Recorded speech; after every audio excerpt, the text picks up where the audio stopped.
एक राजा था, उसका कोई पुत्र नहीं था। राजा बहुत दिनों से पुत्र की प्राप्ति के लिए आशा लगाए बैठा था, लेकिन पुत्र की प्राप्ति नहीं हुई। उसके सलाहकारों ने तांत्रिकों से सहयोग लेने को कहा।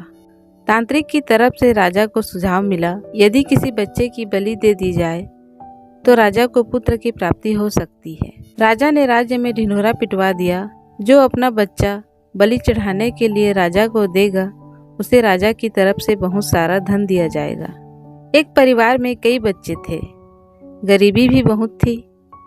एक ऐसा बच्चा भी था जो ईश्वर पर आस्था रखता था तथा संतों के सत्संग में अधिक समय देता था। राजा की मुनादी सुनकर परिवार को लगा, क्यों न इसे राजा को दे दिया जाए, क्योंकि यह निकम्मा है, कुछ काम धाम भी नहीं करता है और हमारे किसी काम का भी नहीं है, और इसे देने पर राजा प्रसन्न होकर हमें बहुत सारा धन देगा। ऐसा ही किया गया। बच्चा राजा को दे दिया गया। राजा ने बच्चे के बदले उसके परिवार को काफ़ी सारा धन दिया। राजा के तांत्रिकों द्वारा बच्चे की बलि देने की तैयारी हो गई। राजा को भी बुला लिया गया। बच्चे से पूछा गया कि तुम्हारी आखिरी इच्छा क्या है। बच्चे ने कहा, मेरे लिए रेत मंगा दी जाए। राजा ने कहा, बच्चे की इच्छा पूरी की जाए। अतः रेत मंगाया गया। बच्चे ने रेत से 4 ढेर बनाए। एक एक करके बच्चे ने 3 रेत के ढेरों को तोड़ दिया और चौथे के सामने हाथ जोड़कर बैठ गया और राजा से कहा, अब जो करना है आप लोग कर लीजिए। यह सब देखकर तांत्रिक डर गए और उन्होंने बच्चे से पूछा, पहले तुम यह बताओ कि ये तुमने क्या किया है। राजा ने भी यही सवाल बच्चे से पूछा। तो बच्चे ने कहा कि पहली ढेरी मेरे माता पिता की थी। मेरी रक्षा करना उनका कर्तव्य था, परंतु उन्होंने अपने कर्तव्य का पालन न करके पैसे के लिए मुझे बेच दिया, इसलिए मैंने ये ढेरी तोड़ दी।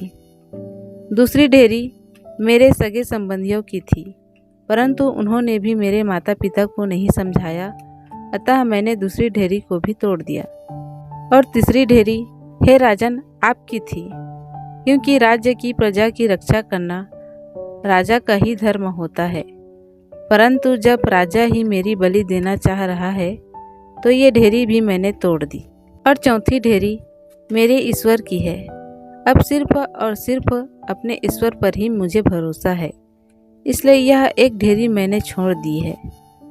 बच्चे का उत्तर सुनकर राजा अंदर तक हिल गया। उसने सोचा कि पता नहीं बच्चे की बलि देने के पश्चात भी पुत्र की प्राप्ति होगी भी या नहीं होगी, इसलिए क्यों न इस बच्चे को ही अपना पुत्र बना लिया जाए। इतना समझदार और ईश्वर भक्त बच्चा है, इससे अच्छा बच्चा और कहाँ मिलेगा। काफ़ी सोच विचार के बाद राजा ने उस बच्चे को अपना पुत्र बना लिया और राजकुमार घोषित कर दिया। दोस्तों, इस कहानी से हमें यह शिक्षा मिलती है कि जो व्यक्ति ईश्वर पर विश्वास रखते हैं उनका कोई बाल भी बांका नहीं कर सकता।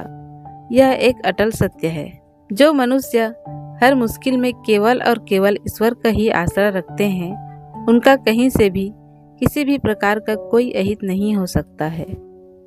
संसार में सभी रिश्ते झूठे हैं, केवल और केवल एक प्रभु का नाम ही सत्य है।